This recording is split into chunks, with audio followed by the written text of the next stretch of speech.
Yeah.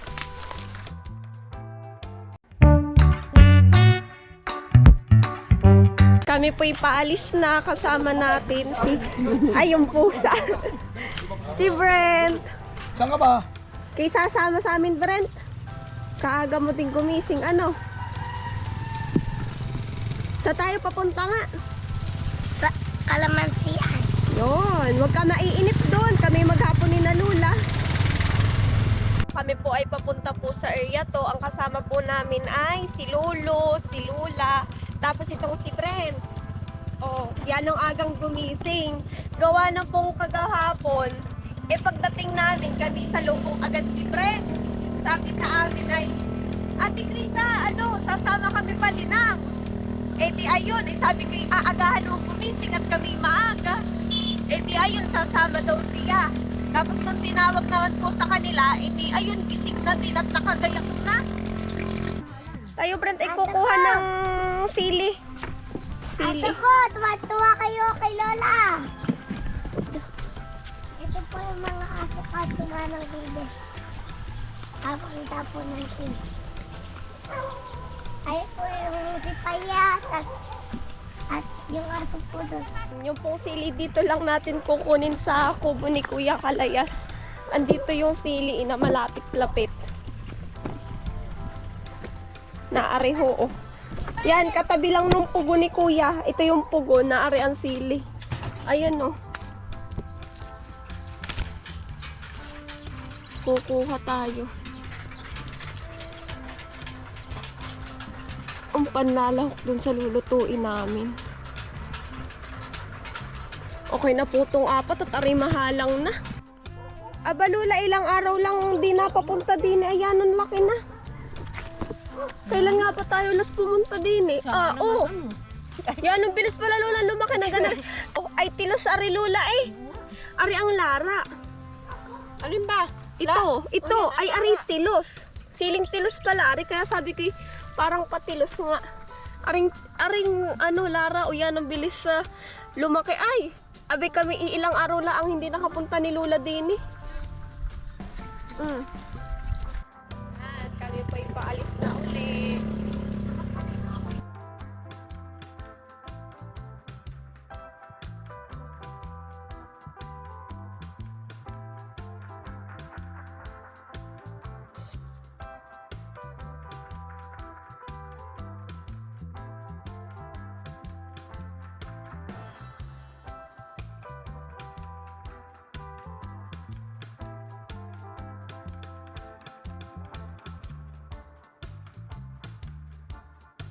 Ay naay po at nandito na po tayo sa area 2. Ito nga po at kami po ay kukuha ni Lula Dini ng niyog po panggata.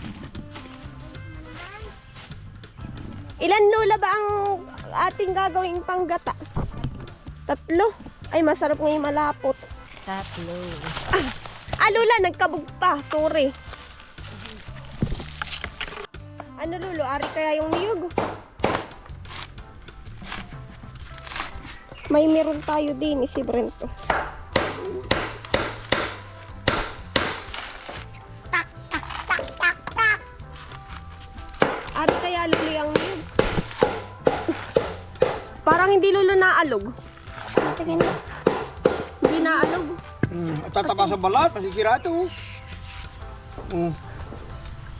Eri, naalog. Huwag magkaiba. Ari. Galing ni Lolo magtapas, oh. Dapat na itadala ko sa lamok. Ano ba siya tatapa? Ano ba tatapa sa rin? Eri, Lolo ang naalog. Kaya, pamaglabi.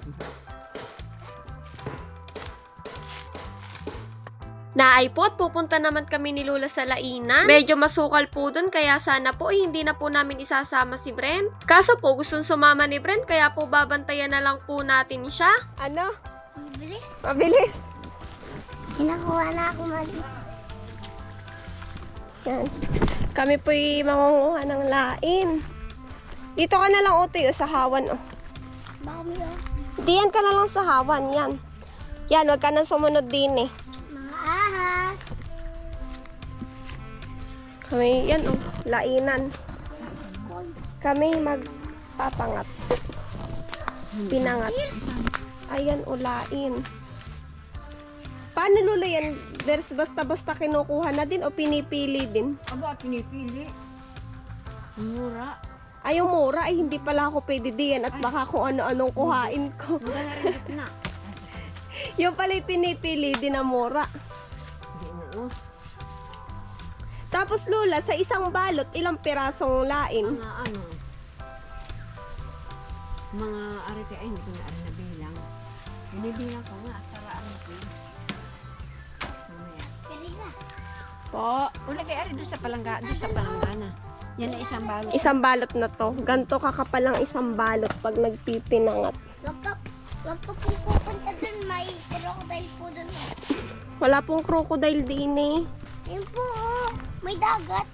Hindi po dagat yon, ilog lang po. Ay, ilog po. Opo, Baka ilog. may crocodile po dun. Wala pong crocodile. Diyan ka lang utoy ha. Kabay sinisinok. Ha? Diyan ka lang, ikay magkakamangkit. Kami nandini ni Lola. Nakuhang lain. Ako lang makita.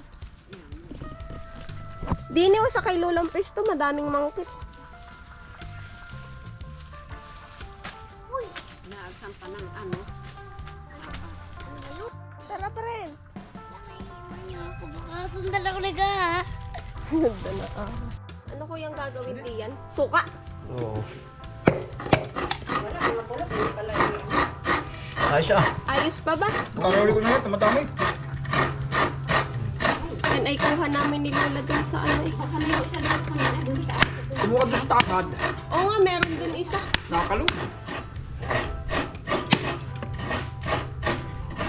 Pagkatapos nga po naming manguha, nandito na po kami sa bahay. Si Lulu po ay nagkakayod na po ng niyog. Tapos si Kuya Kapanganay naman po ay nandito rin po at sinasalin nga po yung sabaw ng niyog dini sa bote. Bali, ang gagawin daw po niya dini ay suka. Bali nga po yung niyog na nakuha namin ay kulang pa po. Kaya po ito, nagpunta po kami ni Lula dini at kami po hahanap pa po ng niyog po dini sa mga mabababang puno. Kaya may pa kukuha ng niyog. Uli. Dini naman sa maliliit dini. Meron Lola? Di ko ba Lola alam? Yung kaya Lolang nandun? Yung naan dini o yung ma-brown brown.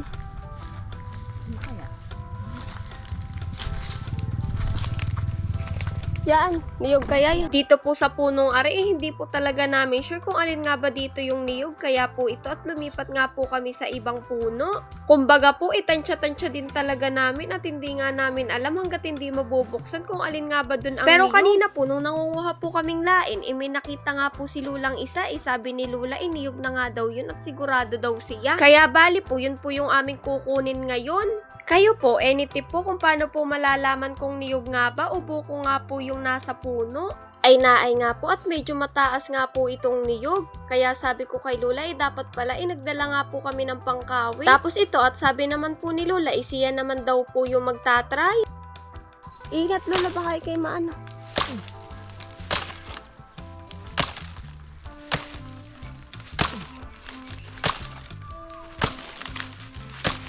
Kaya na rin. Akin daw, babatakin ko kung kaya. Kaya na yan. Takam na ay. Yeah. Ay, ganda. Ano yun? Hindi mauntik na. Yan. Ay, ang ganda niyan. Ano yun? Oh, Lola. Ayos na alog Lola. Oo. Ano utoy ginagawa mo diyan? No, kay ito. Yan ang init utoy diyan. Doon ka na sa lilom. Ay, naku. Kapala Lola yan ang galing magtapas.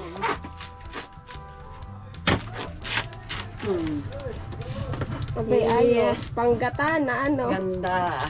May panggata na. Naalog. Oh. Dala kay Papa, ano ko kay Lolo. Papa ba? Na ay po at tayo naman po ay nagbabalat nga po nitong mga bawang. Tapos ito nga pong si Brent ay gusto pong tumulong kaso sabi ko ay ako na lang at baka nga maipahid niya sa mukha niya o kaya sa mata, ikawawa naman. Eh di sabi ko po manood na nga lang siya. Bali po, ang ginagawa ko po ay ito po yung ipapalaman natin dun sa pinangat po na gagawin natin. Para po mas madali po yung pagbabalat nitong bawang, ipinupukpok ko nga po nitong sardinas. Para po lumabas yung pinakang laman at mabilis na nga po itong balatan. Tapos naay nga po at nakita ko po itong bote ng mantika. Eh di kaya po ito na lang po yung ginamit ko pampukpok nga po sa bawang. Ay wag po kayo mag-alala at hindi naman po mababasag yung bote dahil hindi po ganun kalakas po yung aking pagpukpok. Tsaka po para mapabilis din yung ating pagbabalat ng bawang. Eh medyo madami-dami din kasi ito kung iisa-isahin mo nga. At kapag nga po okay na, ikumuha naman po kayo ng luya. Tapos inyo nga pong yadyadin o kaya igayatin sa maliliit. Pero dahil nga po din sa bukid ay wala pong yadyadan, ang ginawa po ni Lolo ay pinukpok na nga lang po. Yung pong bawang, luya, tapos sili ay sama-sama po at pinukpok na nga lang po ni Lolo. Dahil nga po kapag po gagayatin ko isa-isa ay matagal nga po lalo. Pero mas maganda po sana kung yung bawang at luya ay yayadyadin nga po. Dahil nga po mas durog siya at mas malasa nga po. Ay naay nga po, ito na po yung luya at bawang po na pinukpok. Mas okay nga po sana kung mas durog pa po din eh.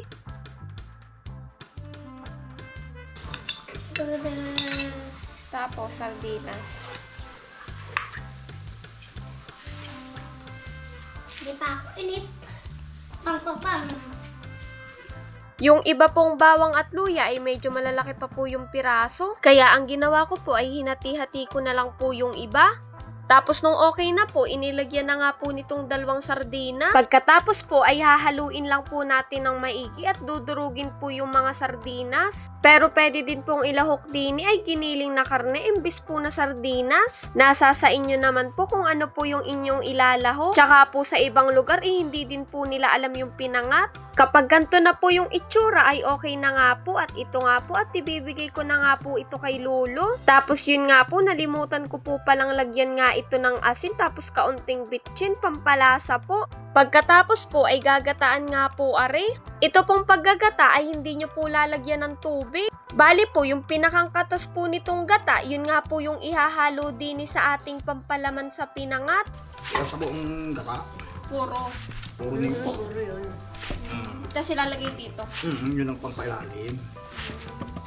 Ng quality. Diba? Masarap ba yan? Oo. Kano Lula isang pinangat?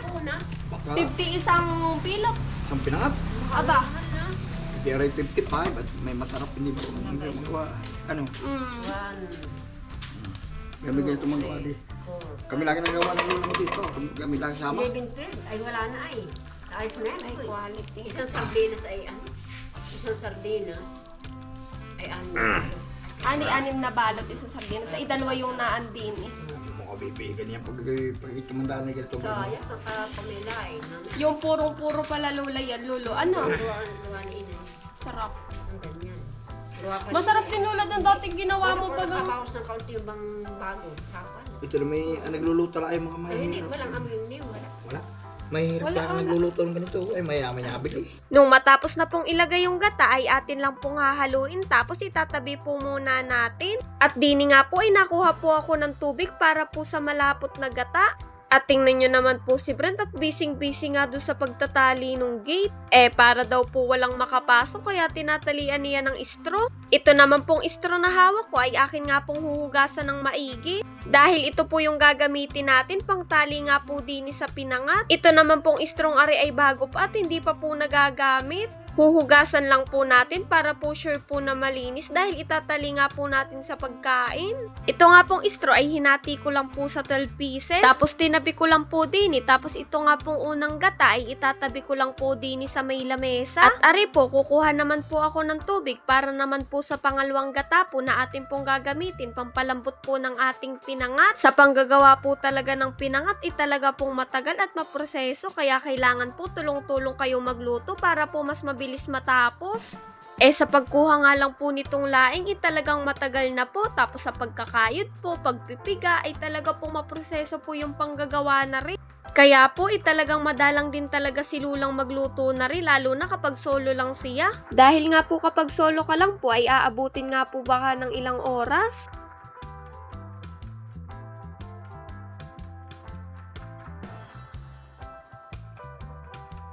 Ito nga pong mga dahon, ilalagyan lang po ng tigkakaunti pong asin para po kapag niluto po siya ay malasa nga po.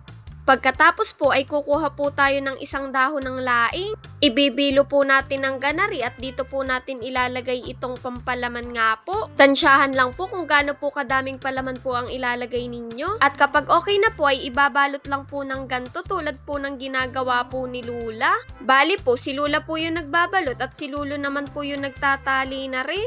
Ay naay po at tinutulungan ko na nga din po silang maglagay po nitong mga asin-asin din sa may dahon. Para po mas mabilis at balot ng balot na lang po si Lula. Naay nga po nung nalagyan ko na po lahat ng asin, andito naman po ako sa kabila at nagdidikit na nga po ako ng apoy. Para habang pong sina Lula ay hindi pa tapos din dire-diretso na nga po at isasalang na lang nila ito mamaya pag nadikitan ko na po are.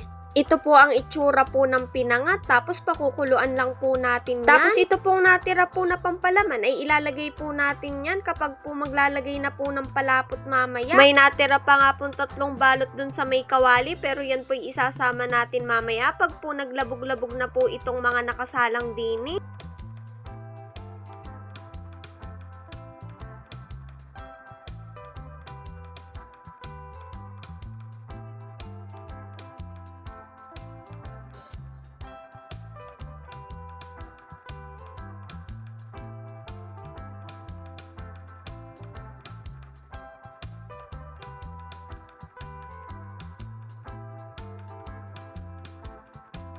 Nung malabog-labog na nga po, di nagkaroon na po ng space, kaya po ito at nailagay na nga po natin yung natira kanina. Lalabugin lang po natin ito at isusunod na nga po yung malapot na gata. Nailagay na po din yung malapot na gata, kaya okay na po are, kain po.